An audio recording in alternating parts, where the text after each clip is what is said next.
बिस्मिल्लाहिर्रहमानिर्रहीम बोलते कालम के साथ मैं आमिर रज़ा खान। और आपको मेरी चेहरे से खुशी नज़र आ रही होगी कि ट्रंप जो है वो आहिस्ता आहिस्ता झुकता चला जा रहा है और अभी उसने पाँव पर गिरना है और माफ़ी मांगनी है कि मुझे माफ़ कर दें, आइंदा से नहीं करूँगा।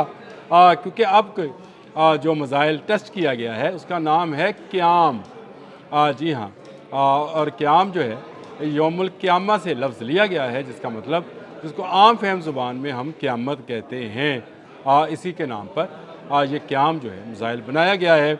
और इसमें ख़ास बात क्या है कि डोनाल्ड ट्रंप इस एक मिसाइल के एक टेस्ट से ही झुक गया है। और ये एक ऐसा मिसाइल था जिसका दुनिया को शायद इससे पहले तजर्बा ही नहीं था। ये एक ऐसा मिसाइल है जिसमें पंखे नहीं हैं, यानी इसके एग्जॉस्ट के अंदर कोई ऐसा हीट सिग्नेचर नहीं निकलता है हवा, गर्म हवा की सूरत में, जिसको रडार जो है डिटेक्ट कर सके। ईरानियों ने ये टेक्नोलॉजी कहाँ से हासिल की, कैसे हासिल की, ये एक और भी लाग बनता है। लेकिन इससे पहले दुनिया ने इस क़याम नामी जो मिसाइल है इस टेक्नोलॉजी का कहीं तजर्बा नहीं देखा है।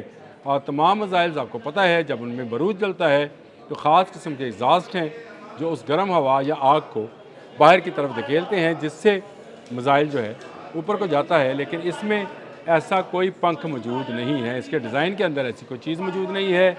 इसकी रेंज जो है वो 2 से 2500 किलोमीटर है।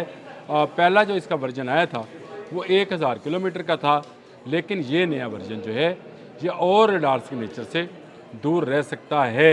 650 से 700 किलोग्राम वॉरहेड ले जाने की सलाहियत रखता है। और इस मिसाइल के एक टेस्ट से ही अमेरिका झुक गया। मैंने क्यों कहा, इसलिए इससे पहले जितने उसके रडार्स थे उनमें से बेशतर रडार जो हैं ईरान पहले ही मफलूज कर चुका है। मिडिल ईस्ट में उसकी आंख फोड़ चुका है, उसके कान तोड़ चुका है, मरोड़ चुका है, या ये कहना चाहिए मरोड़ चुका है।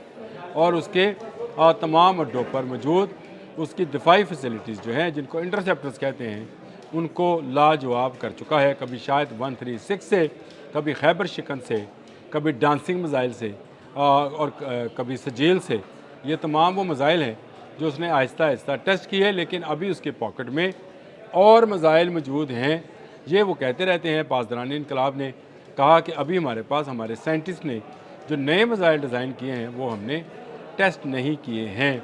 और उनमें से एक मिसाइल जो है उसका नाम क़याम है, यौमुल क़यामा के नाम पर, यानी क़यामत के नाम पर ये रखा गया है इसका नाम। और उसके बाद आपको डोनाल्ड ट्रंप की तरफ से मुज़ाकरात, सुलह और इस तरह की बातें जो हैं सामने नज़र आ रही हैं। इसके साथ साथ पासदारान इनकलाब ने एक और इनकलाबी कदम उठाया है।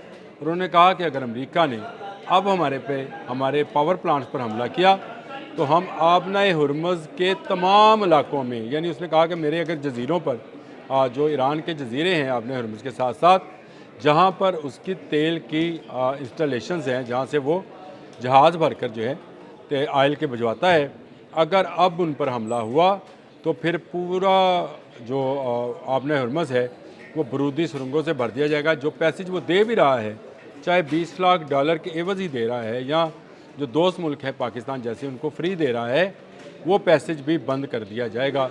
और फिर गल्फ़ की तरफ कोई तजारत नहीं हो सकेगी और गल्फ़ जो है वो फिर भूखों मरेगा। गल्फ़ समेत इसके मुराद अगर आप समझें तो इज़राइल भी इसमें शामिल है। अमेरिकी कंपनियां जो हैं यहाँ से भागकर चली जाएंगी। पहले ही खाली पड़ा है पूरे का पूरा जीसीसी, पूरा गल्फ़ इस वक्त जो उसके टूरिस्ट थे, जो उसकी कंपनीज थी, छोड़कर जा चुकी हैं। अब अगर आबनाए हुर्मुज़ में हर जगह बरूदी सुरंगें, 6000 बरूदी सुरंगें तो पहले ही मौजूद हैं। और मैंने अपने एक व्लॉग में, पिछले व्लॉग में बताया था कि सिर्फ 6 बरूदी सुरंगें साफ़ कर पाया अमेरिका, क्योंकि ये बरूदी सुरंगें ईरान के इलाके में मौजूद हैं। ये साफ़ क्यों नहीं हो सकती हैं? क्योंकि ईरान की छोटे मिसाइल जो हैं, जैसे नूर है, कदर है, वो छोटे छोटे मिसाइल्स हैं जो कि और शाह-1 है। ये वो मिसाइल्स हैं जो इन हदूद के अंदर आने वाले जो बहरी बेड़े हैं, जो बरूदी सुरंगें साफ़ करेंगे, उन जहाज़ों को नीस्तो नबूद कर देंगे। अब आपको समझ आएगा कि दुनिया का कोई मुल्क भी क्यों अमेरिका के साथ इन बरूदी सुरंगों को साफ़ करने और आबनाए हुर्मुज़ को खुलवाने के लिए तैयार नहीं हो रहा। देखिए, ईरान मरने मारने पर आया हुआ है और उसकी वजह यह है कि उस पर हमला किया गया اس کے بچوں کو اسکول میں بیٹھے پڑھتے بچوں کو جو ہے نشانہ بنایا گیا۔ ایران کی سالمیت اور اس کی خود مختاری کو چیلنج کیا گیا، جو ایران نے ہزاروں سالوں سے کبھی کسی کو چیلنج نہیں کرنے دی ہے، اور اب اگر اس کو چیلنج کیا گیا ہے وہ ڈٹ کر کھڑے ہیں۔ شہید خامنائی کے بعد ان کے لیے کون سا بڑا نقصان تھا جو ہو سکتا تھا؟ جو سب سے اہم شخصیت اس میں تھی علی لاریجانی کی تھی، جو کہ میڈیٹر کے طور پر یا مذاکراتی عمل کے دوران زیادہ سود مند ہو سکتے تھے، لیکن اسرائیل کے ایجنٹس نے انہیں بھی ختم کرا دیا۔ اس کے بعد جو ہے اب ایران کے پاس کوئی راستہ نہیں ہے کہ جو اس کے سامنے آئے مارا جائے۔ یہی وجہ ہے کہ دنیا کا کوئی ملک بھی اس وقت تک بظاہر امریکہ کے ساتھ نہیں ہے۔ امریکن ڈونلڈ ٹرمپ جو ہے اب کہہ رہے ہیں کہ مثبت مذاکرات ہو رہے ہیں، حالانکہ مثبت مذاکرات نہیں ہو رہے۔ مثبت مذاکرات سے مراد یہ ہے کہ کیا ایران کی تمام تجاویز تسلیم کر لی گئی ہیں؟ اطلاعات یہ ہیں کہ ایران کی تجاویز کو سنجیدگی کے ساتھ دیکھا جا رہا ہے۔ ایران نے 3 تجاویز جو دی ہیں، ایک جو جنگ کے دوران اس کا نقصان ہوا اس کا ازالہ دیا جائے، یہ ازالہ GCC ممالک دیں گے، امریکہ نہیں دے گا، نہ اسرائیل دے گا۔ جنگ انہوں نے شروع کی تھی، ازالہ یہ عرب دیں گے جنہوں نے اپنے اڈے اور اپنی خود اختیاری خود مختاری جو ہے وہ گروی رکھی ہوئی ہے امریکہ کے پاس، یہ ایران کو پیسہ دیں گے۔ یاد رکھیے گا، گلف نہ کھلا تو یہ بھوکوں مریں گے، اور اس بھوکوں مرنے سے بہتر ہے کہ یہ ایران کو پیسہ دے دیں۔ امریکہ انہی سے پیسہ لے کر خود بھی حصہ رکھے گا، ان کو بھی دے گا، اور اب عربوں کو سمجھ آئے گی کہ امریکہ یہاں پر کیوں بیٹھا ہوا تھا۔ اس کے بعد دوسری اس کی جو شرط ہے یہ ہے کہ ایران پر کوئی جنگ مسلط نہ کی جائے، اور اس کے لیے 3 ممالک کو اس میں ثالث بنایا جائے۔ وہ 3 ممالک کون سے ہوں گے؟ میرے اپنی نظر میں یہ 3 ممالک فرانس، رشیا اور چائنا ہو سکتے ہیں، جو تجویز کرے گا ایران کہ ان کو اس کے تحت جو ہے کیا جائے۔ اور تیسرا اس کا مطالبہ یہ ہے کہ یہ جنگ بندی جو ہے مستقل ہونی چاہیے، یہ غیر مستقل نہیں، یعنی آئندہ مجھ پر حملہ نہ کیا جائے، اور آبنہ ہرمز سے گزرنے والے جہاز جو ہیں اس کا ٹیکس ایران کو دیں، کیونکہ ایران اب آبنہ ہرمز پر مکمل طور پر قابض ہے۔ تب وہ برونتی سرنگیں ہٹائے گا اور دنیا کی تجارت جو ہے یعنی آوت جاوت ہے وہ شروع ہوگی، اور اس کے بعد گلف اسٹیٹس کو چین آئے گا۔ ایران ہر آنے والے دن کے ساتھ ایک نئی جہد کے ساتھ آتا ہے، اور اب بھی اس کی یہی جہد ہے کہ اس نے قیام نامی میزائل جو ہے بیلسٹک میزائل، اس سے میں نے بات شروع کی تھی، بات مذاکرات کی طرف چلی گئی، اس کے لیے میں نے الگ سے ویلاگ کر رکھا ہے، وہ سن لیجئے گا۔ اور اس سے پہلے صبح میں نے ایک بریکنگ نیوز کے طور پر بھی یہ ویلاگ کیا تھا۔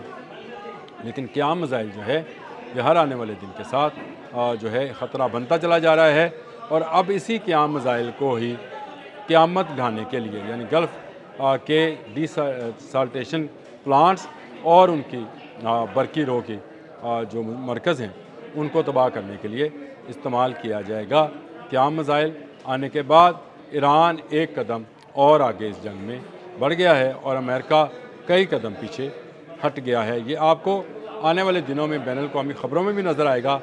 آج بھی آپ کو، اگر آپ نے ٹروتھ سوشل پر امریکی صدر کا بیان سنا ہو تو آپ کو نظر آئے گا کہ وہ اب جھک گئے ہیں، ابھی صرف رکوع میں گیا ہے، ابھی اس نے ایران کے پاؤں میں سجدہ کرنا ہے۔ یہ پیسے بھی دے گا، اور یہ اس کی جان تب چھوڑی جائے گی جب یہ ایران کی خود مختاری اور اس پر لگائی گئی پابندیاں جو ہیں اس کو ہٹائے گا۔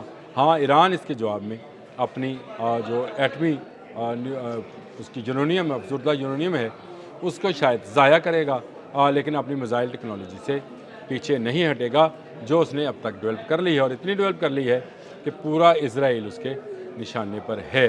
نیتن یاہو کے کہنے پر جو جنگ شروع کی گئی تھی، اب ایران کی فتح کے ساتھ وہ جنگ ختم ہوگی۔ اب تک کے لیے اتنا ہی۔ اللہ حافظ۔